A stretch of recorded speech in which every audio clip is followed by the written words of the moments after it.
calls, because he was running the show, he was everything, okay? And he was the only English-speaking person there. I had to wait to get an answer for a question, sometimes for 2 hours, okay? I was there doing a quality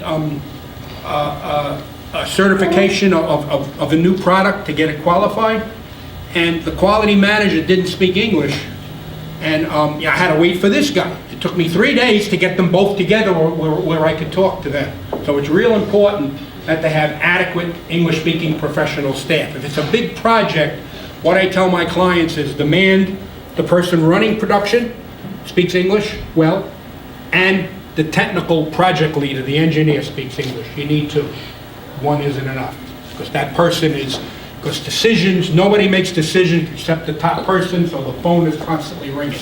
And I would be in a conference room and he'd have one phone here, then his cell phone would go and he'd hang up this, then that would go, and I'm waiting 2 hours to get a simple question answered because of the phones, and I couldn't insist. I said, if you pick up the phone again, the next phone you pick up I'm going to throw out the window. I couldn't, because then production would be shut down.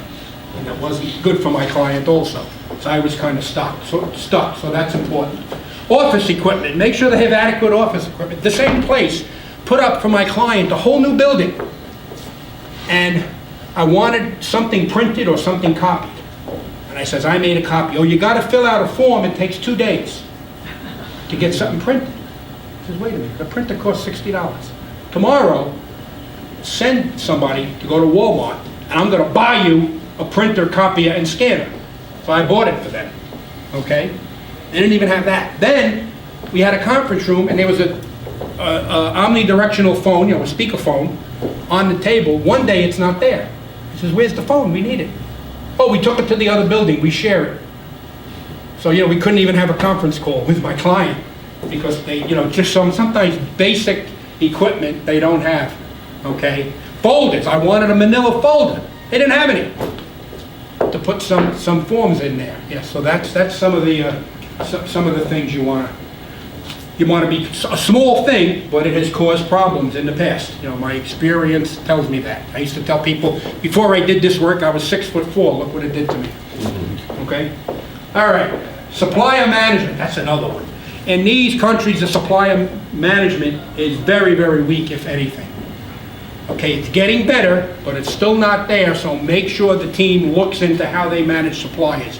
I had a situation once where I went to a supplier, I think it was my Timex days, everything is kind of a blur, and we were having a particular problem, and I visited them, I was out there, and I said, look, this is the issue, we have these rejections at our assembly plant, what are you doing about it?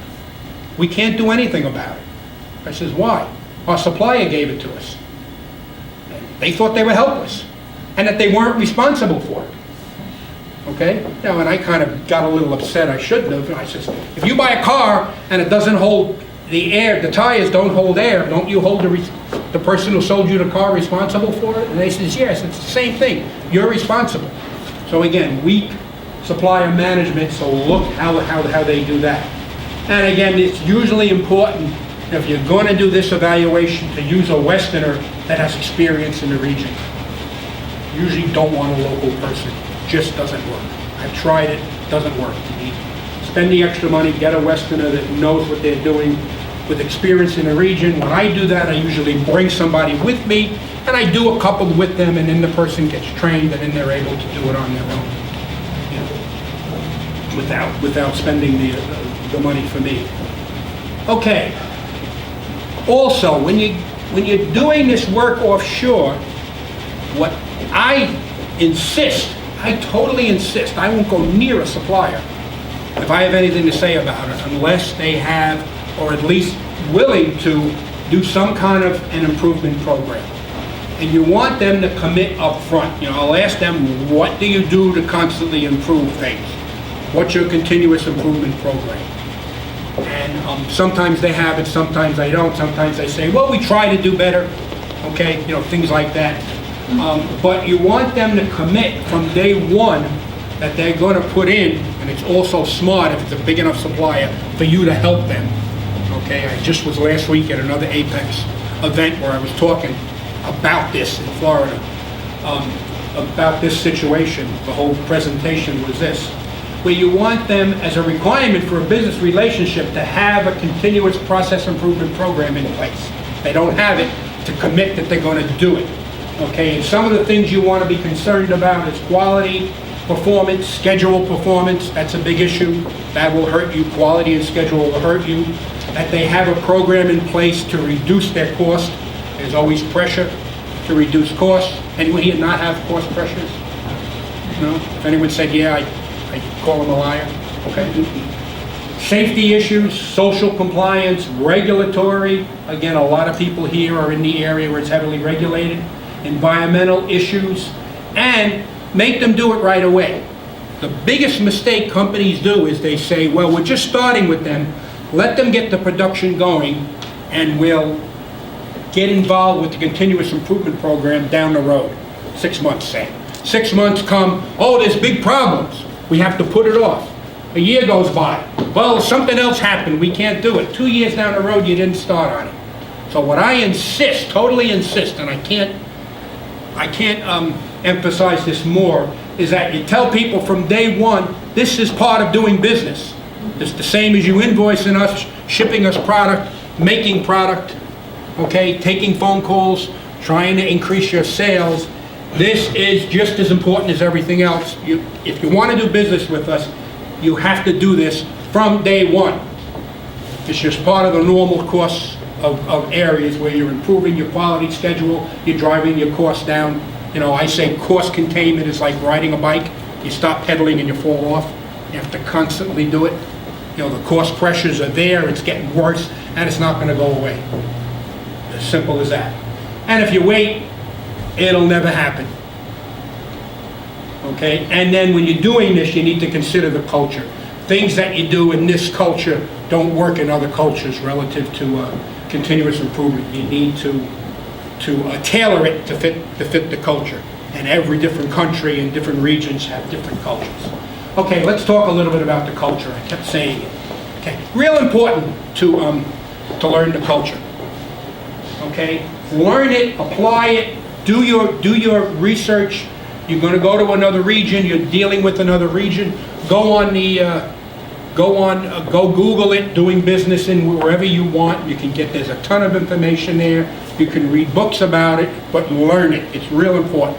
Americans are poor at it. I can tell you stories over and over again where companies lost millions of dollars because of cultural issues. I think I have one example here. It's also worthwhile if I tell clients that they can't. Okay, I'll wrap up. If they can't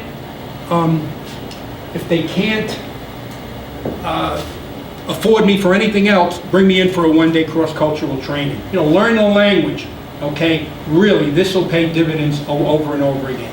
This is one situation where I was dealing with. It was a UK company, an Asian customer in another country. I'm not going to say what the country is, with a Chinese supplier, and I was in the middle of this. They didn't understand this other country, didn't understand the Chinese culture. When the recession hit, material prices dropped. I was asked to try to negotiate lower material prices. I was running the China office, and this person refused to lower the kit prices, and finally I found out it was because this customer was so hard to deal with that the person said, even though a recession's hitting and I can lose the customer, I don't care, I'm not lowering the prices, because they were so difficult to deal with. Okay, cultural savvy, it helps all of these things. Communication helps you to get a better relationships, gives you motivation. Relationships helps cooperation, and it pushes you for success. I can't say that enough. This is a term that I came up and I use it in my training. When you're dealing with other cultures, it's not right or wrong, good or bad, it's just different. Realize that it's different, and it may seem odd to you, but it's different. Not right or wrong, don't be judgmental, accept it and use it to your advantage. Okay? The right support personnel. You know, make sure you get the right type of person that wants to develop people, develop organizations, and everyone does it. Some companies pick the best technical person, and that person may not be the best one to do it. Okay, the person has to have the right attitude, be willing to do a lot of travel and these evening phone calls, because that's what it really takes. You calling in the evening to get people when they're at their computer at work.